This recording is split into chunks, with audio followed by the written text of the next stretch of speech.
सत्संग जी, रात हमेशा से एक जैसे नहीं होती। कुछ रातें सुकून देती हैं तो कुछ रातें इंसान के अंदर छिपे डर को बाहर ले आती हैं। उस रात भी एक ऐसा ही था। आसमान में बादल छाए हुए थे, चांद कहीं दिखाई नहीं दे रहा था, सड़कें खाली थीं और हवा में एक अजीब सी खामोशी थी। अमित धीरे धीरे सड़क पर चल रहा था। उसके हाथ में एक छोटा सा बैग था और मन में ढेर सारे विचार थे। दिन भर की थकान के बाद उसे बस जल्दी घर पहुंचना था, लेकिन उस रात रास्ता कुछ अलग सा लग रहा था। हर कदम पर उसे ऐसा महसूस हो रहा था जैसे कोई उसे देख रहा हो। वो बार बार पीछे मुड़कर देखता, लेकिन हर बार वही सन्नाटा दिखाई देता। उसने खुद से कहा, कुछ नहीं है, मैं बेवजह डर रहा हूँ। लेकिन डर समझाने से नहीं जाता, डर महसूस होता है, और जब तक उसका कारण समझ में ना आए वो डर बना रहता है। सत्संग जी, अमित ने अपनी चाल थोड़ी तेजी कर ली। उसका दिमाग अब अलग अलग सोच बनाने लगा। अगर कोई पीछे आ रहा हो तो, अगर कोई अचानक सामने आ जाए तो, अगर कुछ गलत हो गया तो। सत्संग जी, यही डर का असली खेल है। जो है ही नहीं उसे भी असली बना देता है। कुछ दूर चलने के बाद उसे सड़क के किनारे कुछ हलचल सी दिखी। वो रुक गया। उसने आंखें सिकोड़ कर देखने की कोशिश की, लेकिन अंधेरा इतना था कि साफ कुछ भी नहीं दिखाई दे रहा था। उसका दिल अब और तेज धड़कने लगा, सांसें थोड़ी भारी हो गई। उसने एक कदम पीछे लिया। नहीं, मुझे वापस जाना चाहिए, लेकिन आगे बढ़ने की हिम्मत भी नहीं हो रही थी। उसका मन दो हिस्सों में बट गया। एक मन कह रहा था कि भाग जाओ, दूसरा मन कह रहा था देखो तो सही क्या है। सत्संग जी, कुछ सेकंड ऐसे ही बीत गए जो उसे मिनटों जैसे लग रहे थे। फिर उसने हिम्मत जुटाई, धीरे धीरे आगे बढ़ा। जैसे ही वो उस जगह के पास पहुंचा, उसे पता चला कि वहां तो कुछ भी नहीं था। वो बस एक उड़ता हुआ कागज था जो हवाओं से हिल रहा था। सत्संग जी, वो कुछ सेकंड के लिए बिल्कुल चुप खड़ा रहा, फिर हल्का सा हंसा। मैं भी ना, बेकार में इतना डर गया। लेकिन उसी पल उसके अंदर एक सवाल उठा, अगर ये कुछ नहीं था तो मैं इतना डर क्यों गया। सत्संग जी, वो फिर चलने लगा, लेकिन अब उसके कदम धीमे थे, जैसे वो कुछ सोच रहा हो। उसने महसूस किया कि डर बाहर नहीं था, डर तो उसके अंदर था, और ये रियलाइजेशन छोटा नहीं था। चलते चलते उसे अपने बचपन की एक घटना याद आ गई। जब वो करीब 7 साल का था, एक रात बिजली चली गई थी। पूरा घर अंधेरे में डूब गया था। वो अपने कमरे में अकेला था और डर के मारे रोने लगा था। उसे लग रहा था कोई मुझे देख रहा है, कोई मेरे पास आ जाएगा। सत्संग जी, तभी उसके पापा उस कमरे में आए। उन्होंने उसका हाथ पकड़ा और कहा, डरो मत बेटा, मैं हूँ ना। बस वो एक लाइन और उसका डर खत्म हो गया। अंधेरा वही था, कमरा वही था, हालात भी वही थे, लेकिन अब डर नहीं था। क्यों? क्योंकि अब वो अकेला नहीं था। अमित चलते चलते रुक गया। उसने गहरी सांस ली। तो क्या आज मैं इसलिए डर रहा हूँ क्योंकि मुझे लगता है कि मैं अकेला हूँ? उसने आसमान की ओर देखा, लेकिन वहाँ कुछ दिखाई नहीं दे रहा था। फिर भी उसके अंदर कहीं ना कहीं एक हल्की सी आवाज़ आई, बेटा तू अकेला नहीं है। वो थोड़ा कंफ्यूज था, ये आवाज़ कहाँ से आ रही है? लेकिन ये आवाज़ बाहर से नहीं, ये तो अंदर से आ रही थी। वो फिर चलने लगा, लेकिन अब उसके अंदर एक नई सोच शुरू हो गई थी। अगर मैं अकेला नहीं हूँ तो मेरे साथ कौन है? उसने खुद से सवाल किया, लेकिन जवाब तुरंत नहीं मिला। वो सोचता रहा, चलता रहा, और तभी उसे अपने जीवन का एक और पल याद आया। कुछ महीने पहले जब उसकी ज़िंदगी बहुत ख़राब चल रही थी, जॉब का प्रेशर था, घर की जिम्मेदारियां थी और उसके पास पैसों की कमी थी। वो अंदर से टूट चुका था। उसे लग रहा था अब मैं अकेला हूँ, कोई मेरा साथ नहीं दे रहा। उसी समय उसका एक दोस्त उसे एक सत्संग में ले गया। वहाँ एक संत विचार दे रहे थे, धीरे, शांत, लेकिन बहुत गहराई से। उन्होंने कहा, इंसान का सबसे बड़ा डर अकेलापन है, और ये अकेलापन असली नहीं, बस एक भ्रम है। अमित ने उस समय इस बात को सीरियसली नहीं लिया था, लेकिन आज वही बात उसके दिमाग में गूंज रही थी। अगर अकेलापन भ्रम है तो सच क्या है? वो चलते चलते अब एकदम शांत हो गया था। उसने पहली बार अपने दिल की धड़कन को ध्यान से सुना, और उसे लगा कोई है जो मुझे जिंदा रख रहा है। उसने अपनी सांस को महसूस किया, कोई है जो मुझे सांस दे रहा है। उसने अपने कदमों को देखा, कोई है जो मुझे चला रहा है। और उसी पल जैसे सब कुछ क्लियर हो गया। उसके अंदर से एक आवाज़ आई, जिसने तुझे बनाया है वही तेरे साथ है। उसकी आंखें थोड़ी नम हो गईं। तो क्या मैं कभी अकेला था ही नहीं? उसने धीरे से कहा, तू ही निरंकार। ये शब्द उसने पहले भी सुना था, लेकिन आज पहली बार उसने महसूस भी किया। अब सड़क वही थी, रात वही थी, अंधेरा वही था, लेकिन एक चीज बदल गई थी, उसके अंदर का डर। अब वो डर नहीं था, वो धीरे धीरे चल रहा था, लेकिन अब हर कदम में कॉन्फिडेंस था। उसे लग रहा था कि मैं अकेला नहीं हूँ, मेरे साथ कोई चल रहा है। और पहली बार उसे अंधेरा भी अच्छा लगने लगा। साथ संगत जी, उस रात अमित घर तो पहुँच गया, लेकिन उसके अंदर जो सवाल था, अगर निरंकार साथ है तो डर क्यों लगता है, और अगर ये एहसास हमेशा रहे तो जिंदगी कैसी हो जाएगी। इसका जवाब उसकी ज़िंदगी उसे बहुत जल्द देने वाली थी, क्योंकि अगली ही सुबह उसकी ज़िंदगी में कुछ ऐसा होने वाला था जो उसकी पूरी सोच बदल देगा। साथ संगत जी, अगली सुबह सूरज निकल चुका था, लेकिन अमित के अंदर रात वाला सुकून अभी भी बना हुआ था। वो उठकर बैठा, कुछ देर चुप रहा। उसे पिछली रात की हर बात याद थी, वो अंधेरा, वो डर और फिर वो एहसास। मैं अकेला नहीं हूँ, उसने खुद से कहा। अगर ये सच है तो आज से मेरी ज़िंदगी अलग होनी चाहिए। वो तैयार होकर काम पर जाने लगा। रास्ते में उसके चेहरे पर एक अलग ही शांति थी। पहली बार वो भाग नहीं रहा था, पहली बार वो सिर्फ शांति से चल रहा था। लेकिन ज़िंदगी हमेशा आसान रास्ता नहीं देती। जैसे ही वो ऑफिस पहुंचा, वहाँ का माहौल कुछ अलग था। सब लोग चुप थे, कोई हंस नहीं रहा था, कोई बात नहीं कर रहा था। उसका दिल हल्का सा घबराया। तभी उसके मैनेजर ने उसे अपने केबिन में बुलाया। अमित धीरे धीरे अंदर गया। कमरे का माहौल पहले से भी ज़्यादा भारी था। मैनेजर ने उसकी तरफ देखा, लेकिन इस बार उनकी आंखों में वो कॉन्फिडेंस नहीं था जो हमेशा रहता था। उन्होंने कुछ सेकंड चुप रहकर कहा, अमित बैठो। साथ संगत जी, अमित बैठ गया। उसका दिल अब थोड़ा तेज धड़कने लगा था। उसे अंदर ही अंदर अंदाजा हो चुका था। मैनेजर ने धीरे धीरे बोलना शुरू किया, देखो अमित, सिचुएशन अभी कंपनी में थोड़ी डिफ़िकल्ट चल रही है, हमें कुछ टफ डिसीजन लेने पड़ रहे हैं। साथ संगत जी, अमित बिल्कुल चुप था, वो सिर्फ सुन रहा था। We are really sorry Amit, लेकिन आज से तुम इस कंपनी का हिस्सा नहीं रहोगे। कुछ सेकंड के लिए समय जैसे रुक गया, ना कोई आवाज़, ना कोई सोच, बस एक खालीपन था। अगर पहले वाला अमित होता तो शायद उसी समय वह टूट जाता। उसकी आंखों में डर आ जाता, वो सवालों से भर आता कि अब क्या होगा, मैं घर क्या बोलूँगा, मेरे साथ ही ऐसा क्यों हुआ। लेकिन इस बार कुछ अलग हुआ। उसके अंदर से एक बहुत हल्की सी आवाज़ आई, क्या तू अकेला है? अमित ने धीरे से सांस ली। उसने खुद से कहा, नहीं। उसने मैनेजर की तरफ देखा और बहुत शांत आवाज़ में बोला, ठीक है सर। मैनेजर थोड़े हैरान थे। उन्हें उम्मीद थी कि अमित रिएक्ट करेगा, लेकिन वो तो बिल्कुल शांत था। उन्होंने कहा, हमने तुम्हारे लिए कुछ कंपनसेशन अरेंज किया है। अमित ने सिर हिलाया, थैंक यू सर, और वो उठकर बाहर गया। अमित ऑफिस से बाहर खड़ा था, हाथ में एक इन्वेलप था। आज उसके पास टाइम था, लेकिन कोई डायरेक्शन नहीं था। सड़क वही थी, लोग वही थे, लेकिन अंदर एक तूफान चल रहा था। फिर वही दो आवाज़ें शुरू हुई, डर, सब खत्म हो गया, तेरी जॉब चली गई, अब तू क्या करेगा? कल रात तूने क्या महसूस किया था? क्या तू सच में अकेला है?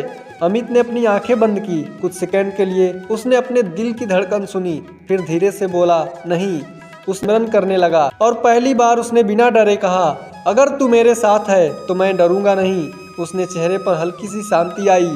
समस्या खत्म नहीं हुई थी, लेकिन डर थोड़ा कम हो गया था। अमित घर पहुंचा, दरवाज़ा खोला, माँ रसोई में खाना बना रही थी। उन्होंने पूछा, बेटा आज जल्दी आ गए? अमित कुछ सेकंड चुप रहा, फिर बोला, माँ मेरी जॉब चली गई। कमरे में सन्नाटा छा गया। माँ की आंखों में चिंता साफ साफ दिख रही थी। हे भगवान, अब क्या होगा? ये वही सवाल था जो अमित खुद से पूछ रहा था, लेकिन इस बार उसने खुद को संभाला। वो माँ के पास बैठा और धीरे से बोला, सब ठीक होगा माँ। माँ ने पूछा, कैसे? अमित कुछ सेकंड चुप रहा, फिर बोला, पता नहीं कैसे, लेकिन होगा, क्योंकि अब मुझे लगने लगा है हम अकेले नहीं हैं। उन्हें पूरी बात समझ नहीं आई, लेकिन उन्हें ये जरूर महसूस हुआ उनका बेटा डर नहीं रहा है, और यही उन्हें थोड़ी राहत देने के लिए काफ़ी थी। साथ संगत जी, उस रात अमित अपने कमरे में अकेला बैठा था। टेबल पर बिल्स रखे थे, मोबाइल में बैंक बैलेंस दिख रहा था। अब हकीकत सामने थी और इस बार डर फिर से उठने लगा। कितने दिन चलेगा ये बैलेंस? अगर जॉब नहीं मिली तो घर कैसे चलेगा? उसका दिल फिर से तेज धड़कने लगा। उसने खुद से कहा, नहीं मैं डरूंगा नहीं। लेकिन डर सिर्फ बोलने से नहीं जाता। उसकी आंखों में आंसू निकल आए। उसने धीरे से कहा, अगर तू सच में मेरे साथ है तो मुझे इतना डर क्यों लग रहा है? कुछ सेकंड बीत गए, कोई जवाब नहीं आया। कमरा बिल्कुल शांत था। फिर अंदर से एक बहुत हल्की आवाज़ आई, मैं तेरे साथ हूँ। लेकिन तुझे खुद पर विश्वास करना होगा। अमित चुप हो गया। उसने अपने आंसू पोंछे और पहली बार समझा निरंकार साथ होने का मतलब ये नहीं कि प्रॉब्लम खत्म हो जाएंगी। इसका मतलब ये है कि मैं प्रॉब्लम में भी अकेला नहीं हूँ। उसने गहरी सांस ली और धीरे से बोला, ठीक है, मैं कोशिश करता रहूँगा। उस रात अमित सो तो गया, लेकिन इस बार वो भाग कर नहीं सोया, वो भरोसा करके सोया। अब उसके सामने दो रास्ते नहीं थे, अब उसके सामने सिर्फ एक रास्ता था, कोशिश और विश्वास। लेकिन जिंदगी अभी उसे और आगे ले जाने वाली थी, क्योंकि अगला कदम छोटा नहीं था। सत्संग जी, रात को अमित अकेला बैठा था। इस बार डर पहले से ज्यादा ताकत से आया। देखा, कुछ नहीं हो रहा है, तू गलत कर रहा है, तू फेल हो जाएगा। सत्संग जी, उसका दिल फिर तेज धड़कने लगा। उसकी आंखों में आंसू आ गए। क्या मैंने गलत डिसीजन ले लिया? लेकिन इस बार वो तुरंत नहीं टूटा। उसने आंखें बंद की और खुद से पूछा, कल तक मैं क्या बोल रहा था? क्या मैं अकेला हूँ? अंदर से जवाब आया, नहीं। उसने धीरे से कहा, अगर तू मेरे साथ है तो मैं कोशिश करता रहूँगा। सत्संग जी, यह कोई ड्रामेटिक मोमेंट नहीं था, यह एक सच्चा फैसला था। कुछ दिन ऐसे ही बीत गए। अमित रोज मेहनत करता, रोज फेल होता, लेकिन रुकता नहीं।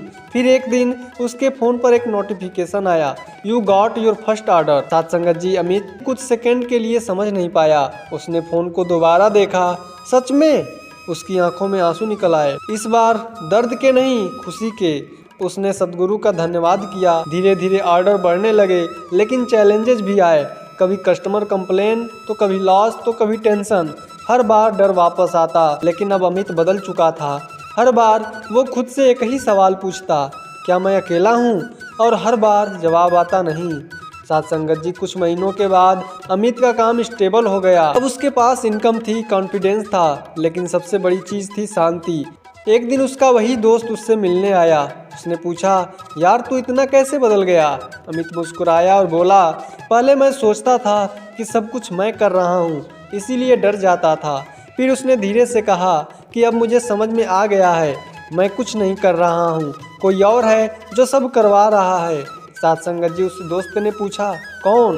अमित ने इस निरंकार की तरफ इशारा करते हुए मुस्कुराया। जिंदगी में प्रॉब्लम्स तो आएंगी, ये तय है, डर भी आएगा, ये भी तय है, लेकिन फर्क सिर्फ इतना है कि कुछ लोग डर के साथ जीते हैं और कुछ लोग विश्वास के साथ। आज चॉइस आपकी है, डर के साथ जीना है या निरंकार के साथ। सत्संगत जी, इस टॉपिक का निष्कर्ष अत्यंत सरल परंतु गहरा है। मनुष्य का सबसे बड़ा भय बाहरी परिस्थितियों से नहीं, बल्कि उसके अंदर के अकेलेपन के भाव से उत्पन्न होता है। जब उसे समस्या भी बड़ी प्रतीत होती है और हर अनिश्चितता भय का कारण बन जाती है, किंतु जैसे ही यह बोध होता है कि एक सर्वशक्तिमान सर्वव्यापी निरंकार हर क्षण उसके साथ है, वही शक्ति उसे संभाल रही है, मार्गदर्शन दे रही है और हर परिस्थिति में उसका सहारा बनी हुई है, तब मनुष्य के दृष्टिकोण में मूलभूत परिवर्तन आ जाता है। भय का स्थान विश्वास ले लेता है, चिंता का स्थान शांति ले लेती है, असहायता का स्थान आत्मबल ले लेता है। समस्याएं समाप्त नहीं होती, किंतु उन्हें देखने की दृष्टि बदल जाती है। मनुष्य अब परिस्थितियों का शिकार नहीं, बल्कि उनका सामना करने वाला बन जाता है। अतः जीवन का वास्तविक रहस्य बाहरी सुरक्षा में नहीं, बल्कि इस आंतरिक अनुभव में निहित होता है कि मैं अकेला नहीं हूँ। और जब यह अनुभव स्थायी हो जाता है, तब यह वाक्य केवल शब्द नहीं रह जाता, बल्कि जीवन का सत्य बन जाता है। सत्संगत जी, उम्मीद करते हैं कि आज की टॉपिक आप सभी संतों को जरूर पसंद आई होगी। सत्संगत जी, एक बार दो शिष्य एक ही गुरु से ब्रह्म ज्ञान लेकर अपनी यात्रा पर निकले। दोनों के पास एक एक मटका था, जिससे उन्हें रोजाना नदी से पानी भरकर आश्रम लाना होता था। पहले शिष्य का मटका बिल्कुल नया और ठोस था। वह उसे बड़े गर्व से अपने सिर पर उठाकर चलता। उसका सारा ध्यान इस बात पर होता कि कहीं उसका मटका दूसरों के मटके से टकराकर टूट न जाए। वह रास्ता देखने के बजाय अपने मटके को ही देखता रहता। रास्ते में वह कई बार ठोकर खाता, पत्थर से टकराता और गिरने से बच जाता। दूसरे शिष्य का मटका थोड़ा पुराना था। उसने मटके को अपने हाथ में पकड़ा और पूरा ध्यान उस पगडंडी पर लगा दिया जिस पर वह चल रहा था। उसका मानना था, अगर रास्ता सही होगा तो मटका सुरक्षित ही रहेगा। उसने हर कदम ध्यान से रखा और मटके की परवाह करने के बजाय अपने चलने की गति पर ध्यान दिया। आश्रम पहुंचकर गुरुजी ने पूछा, पानी किसके पास ज़्यादा है? दूसरे शिष्य का मटका पूरा भरा था, जबकि पहले का आधा गिर चुका था। गुरुजी ने समझाया, पहला शिष्य अहंकार और दिखावे को लेकर चल रहा था, इसलिए उसने गिरने का भय पाला। दूसरा शिष्य सद्गुरु के मार्ग पर चला, इसलिए वह सफल रहा। सत्संग जी कहने का भाव है कि जब अहंकार का बोझ लेकर चलते हैं तो हम अक्सर भटक जाते हैं। जब हम अपना सारा ध्यान सद्गुरु द्वारा बताए गए मार्ग पर केंद्रित कर लेते हैं तो हमारा जीवन रूपी मटका कभी खाली नहीं होता। सत्संग जी, एक बार एक व्यक्ति ने गुरु से शिकायत की, महात्मा जी, मैंने ब्रह्म ज्ञान ले लिया है, मैंने निरंकार को भी जान लिया है, लेकिन फिर भी मेरा मन अक्सर अशांत रहता है, ऐसा क्यों? महात्मा जी ने उसे अपने कमरे में ले जाकर एक बड़ा सा आईना दिखाया और पूछा, इसमें तुम्हें क्या दिख रहा है? उसने कहा, मैं खुद को देख रहा हूँ। तब महात्मा जी ने उस आईने पर राख की एक पतली परत डाल दी और फिर पूछा, अब क्या दिख रहा है? व्यक्ति ने कहा, सब कुछ धुंधला है, कुछ साफ नहीं दिख रहा। महात्मा जी ने समझाया, बेटा, निरंकार वह आईना है जो हर समय मौजूद है, लेकिन तुम्हारे मन पर अपेक्षाओं, तर्कों और पुरानी यादों की जो राख जमी है, उसी कारण तुम्हें यह परमात्मा धुंधला दिखता है। आईना को बदलने की जरूरत नहीं, बस उस पर जमी धूल को हटाने की जरूरत है। उन्होंने आगे कहा, हर दिन सत्संग में आकर और सेवा करके तुम अपने मन के आईने को साफ करते रहो। जब मन की राख हट जाएगी तो तुम्हें यह निरंकार अपने भीतर और बाहर साक्षात दिखाई देगा। सत्संग जी, ब्रह्म ज्ञान केवल एक बार सुनने का विषय नहीं, बल्कि उसे हर दिन सेवा और सुमिरन से जीवित रखने का नाम है।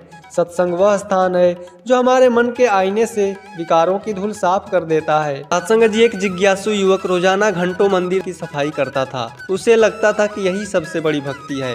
एक दिन जब वह सेवा के लिए जा रहा था, उसने देखा कि रास्ते में एक घायल कुत्ता तड़प रहा था और पास ही एक प्यासा बुजुर्ग पानी मांग रहा था। युवक ने सोचा, अगर मैं इनकी मदद करने रुका तो मेरी सेवा का समय निकल जाएगा और मैं गुरु के चरणों में हाजिरी भी नहीं लगा पाऊंगा। वह आगे बढ़ गया। सत्संग में पहुंचकर जब उसने महात्मा जी के चरण छुए तो महात्मा जी ने पीठ फेर ली। युवक रोने लगा, मुझसे क्या भूल हुई? महात्मा जी ने करुणा भरी आवाज में कहा, बेटा, जिस परमात्मा की तू यहाँ मूर्ति या तस्वीर में पूजा करने आया है, वह बाहर प्यासे और घायल के रूप में तड़प रहा था। जब तक तू इंसानियत की सेवा नहीं करेगा, तब तक तेरी यह धार्मिक सेवा केवल एक दिखावा है। नर सेवा ही नारायण सेवा है। सत्संग जी, युवक तुरंत दौड़कर वापस गया और उन दोनों की मदद की। तब उसे असली मानसिक शांति का अनुभव हुआ। सत्संग जी, कड़वाहट का जवाब प्रेम से देना ही एक सच्चे निरंकारी की पहचान होती है। परमात्मा को केवल इमारतों में नहीं, बल्कि दुखी और जरूरतमंद इंसानों में भी ढूंढना असली पूजा होता है।